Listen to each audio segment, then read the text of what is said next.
you've created with your wife at the one hand, you're destroying the lives of the kids. I mean, when they see you do that,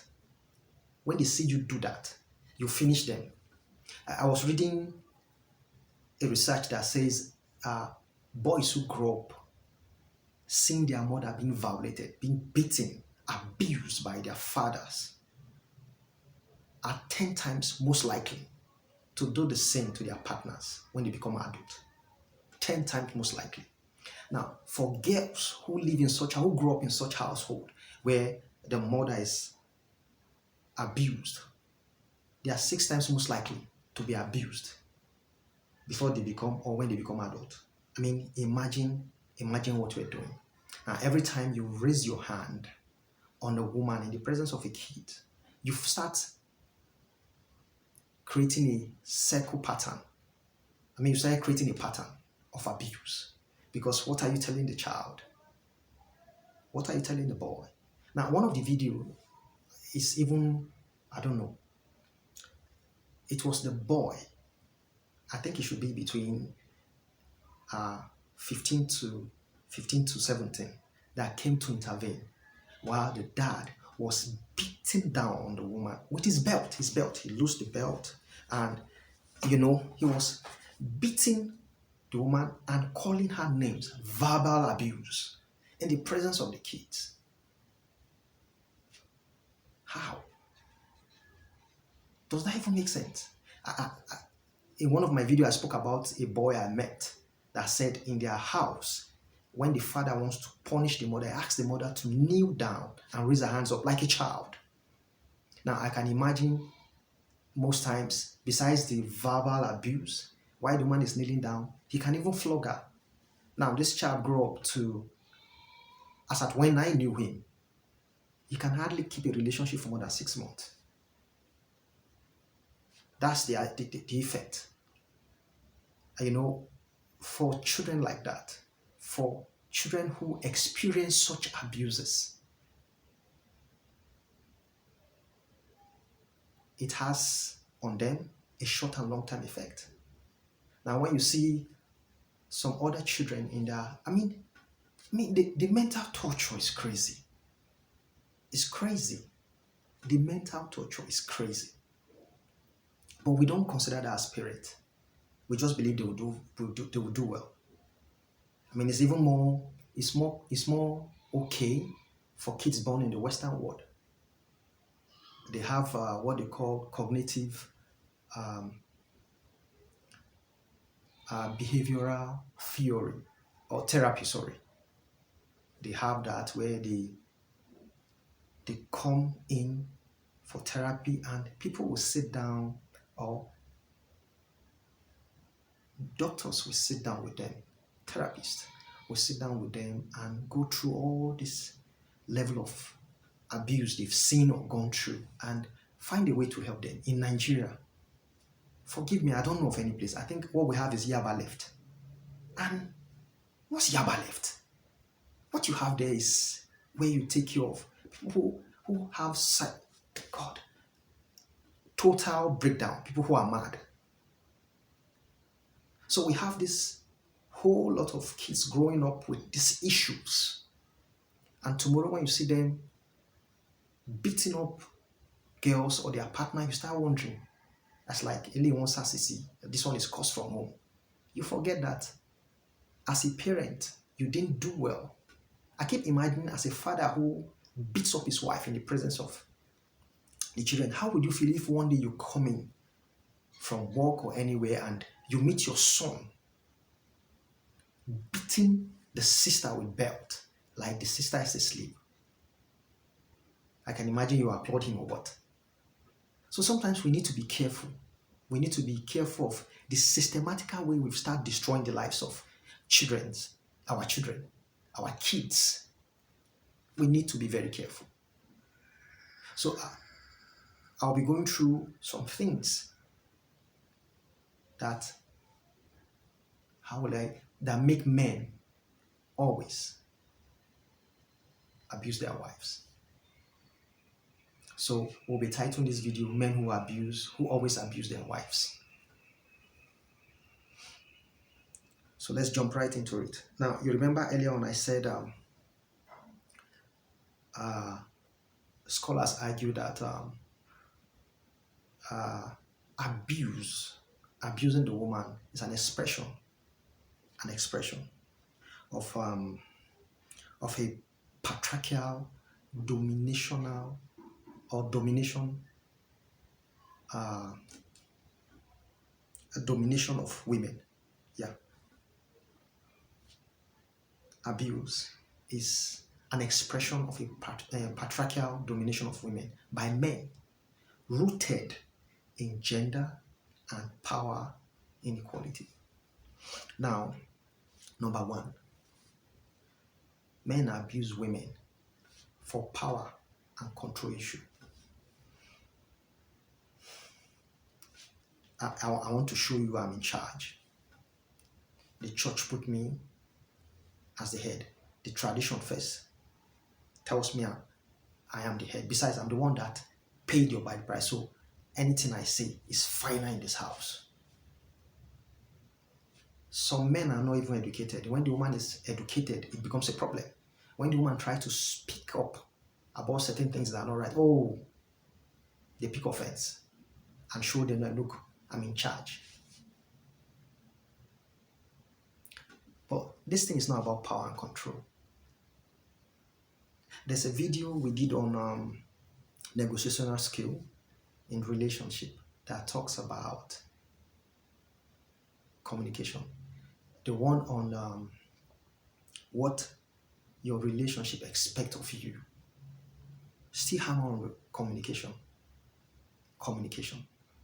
In communication, we have both active listening, and kindly expressing yourself, richly expressing yourself. So communication is fundamental. And you need to listen. Don't take it that because you're the head, any other thing anybody says is inconsequential. That will lead to the breakdown of the family, the relationship, the household as a whole. So you need to listen. You need to listen. It's for your own good. For your own good. You need to listen. So when there's a power and control issue, the man is always lashing out because he wants to, they want to break your moral down. They want to break you down. But that does not help marriage or relationship as a whole. So we need to learn to understand that in relationship, your partners complement each other. It's not who is smarter or who is more powerful. Or this control issue, what they do is they tear down family. It takes nothing away from you to listen.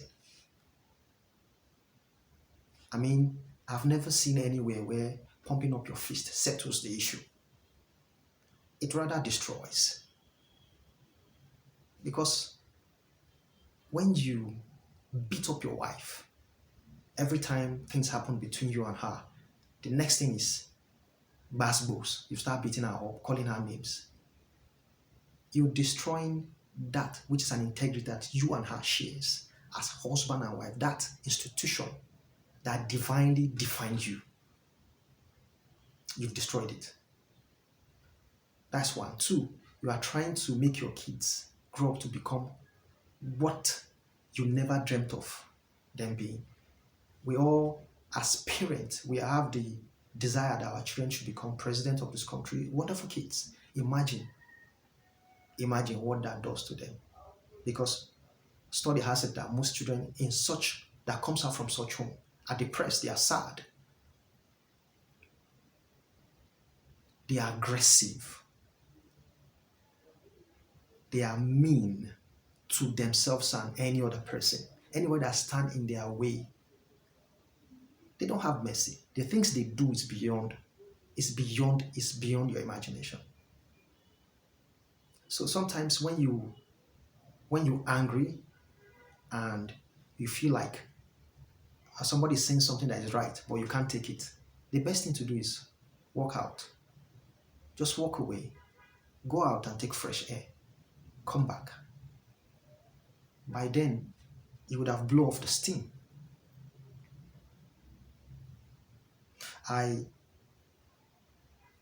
Not too long ago, I had the, the opportunity of listening to a guy said, if anytime there's a misunderstanding between him, his wife, and himself, when the children are around, he finds a way to avoid her completely. If she is in the living room, he will go and stay in the bedroom. If you come to the bedroom, he goes to the kitchen. If she comes to the kitchen, he will find a way to tell her he needs to get something across the street and run out.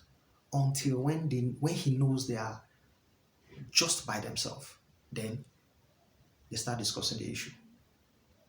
And he said he's over 35 years now. He has never for once catch his parent exchanging words angrily. In my heart, I said, no. They do.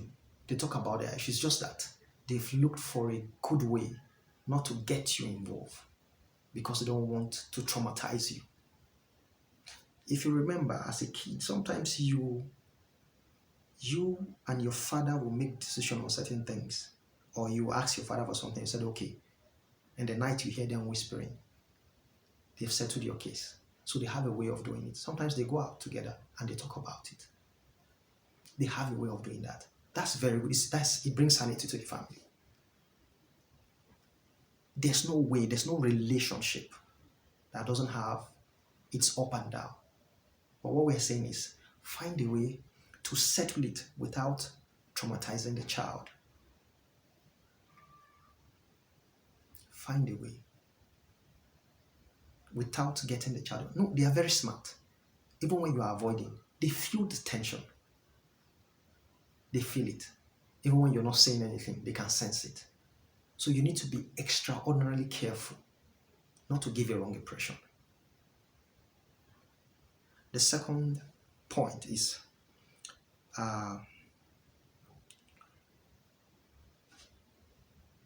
when there's mental health issues. Some children, you understand, have gone through a lot from childhood. When they grow up, they start playing out the pattern of what they grew up in, like constantly abusing their partners. Any little thing that happens between them, the next thing you know is they start beating up their partners. That's because the level of abuse they've gone through has affected the harmony of their mind, that the best way they've come to see a family unit is me acting out with my fist. The woman should not argue with me. Anything I say is final. If she feels that what I said is wrong, she should just accept it that way. Such household or love will not thrive. I mean, if you are not careful, one day you come home and find out, if you are not the one that has committed suicide, somebody in your family. So we need to constantly take into cognizance the fact that there are better ways. There are better ways of solving this problem. And that's why we did a video on negotiational skills in relationship. These things will help you. There's nobody that doesn't have anger issue. Once in a while, people grow angry and say a lot of things. But you should not degenerate to that point where you punch your wife. I mean, when you beat her up. I think, what's that guy's name? That Nigerian guy that does kickboxing. He's there. Why don't you invite him? I mean, it means you have skills in that area. And that is, you're making additional money. Besides, we advise that you have more than one stream of income. So, go out. Take on the guy. Leave your wife alone. In fact, she's the one that should tender to you when Adesonya beats you. So, please, let's be cognizant of our children when we have queries or issues in the house. Don't be quick to quick clap your wife because what he said, you can't take it. Your child is listening. you're destroying their lives when you keep doing that. You're not helping them become better people, not to themselves or the society. So let's be careful. Let's be observant. And let's be gracious with our anger. Don't share it. Let's be gracious with our feeling. If you feel you don't like the way or the way she approached or the way she's going about it, why don't you call her? Express yourself. Why you actively listen to her? Express your anger about the whole thing and let it end there, not pumping up your fist to beat her up or whatever. The next point is society and cultural issues. Earlier on, I said I grew up in a society where I noticed certain things where a boy does not do anything. The girls are the one in charge of the house chores. He just wake up to a wonderful meal. And that's a cultural bias. That's a cultural bias. Now, I told the story of the community I worked in where the girl child is seen as only good for going to the farm while the boy can go to school. The society frowns at a woman that stands up to speak for herself. That's because it is believed that the woman, only what she's good for is for reproduction, to clean the house, to feed the family when the husband cook and give the family, do the laundry, the chores in the house. There are some society as a woman, when the men are talking, you should not talk. Meanwhile, what they are saying affects your life. I mean, it's high time we come to understand that people who have feelings need to be treated like people who have feelings. And that's why we're talking about the inequalities. They can't make decisions because of others. In fact, the man makes decision for the woman, whether she likes it or not. It's final. Until you allow the woman be involved in that which affects her, the society will always be imbalanced. It will always favor these chauvinistic tendencies. So we need to understand that we are in the 21st century. The rules that were made those days was better for them those days. Things are changing. Things are changing like this. We need to understand that for a family to grow open, to be successful, for peace to reign in the family, for love to rule, everybody needs to be treated equally. We need to let everybody be involved in everybody's business in the family. We need to let the child understand you are as equal as the girl child. The girl child is as equal as you. In fact, some society don't even give the woman out of the father's property when she died. They'll say, okay, she's marrying out. She's not going to carry forward their name. Why?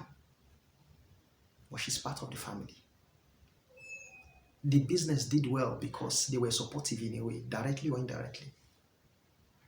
So let's understand this dynamics of the society and culture and know how we can beat it. Some families are doing well now because they've overcome this. Some are hell-bent on keeping these things. And it's always to the advantage of the woman and the advantage of the man and disadvantage of the woman. So let's please be cognizant of this. Let's be cognizant of the girl child. Let's be cognizant of the man. The woman, knowing fully well, they have feeling too. And it's best when they are involved in the mix.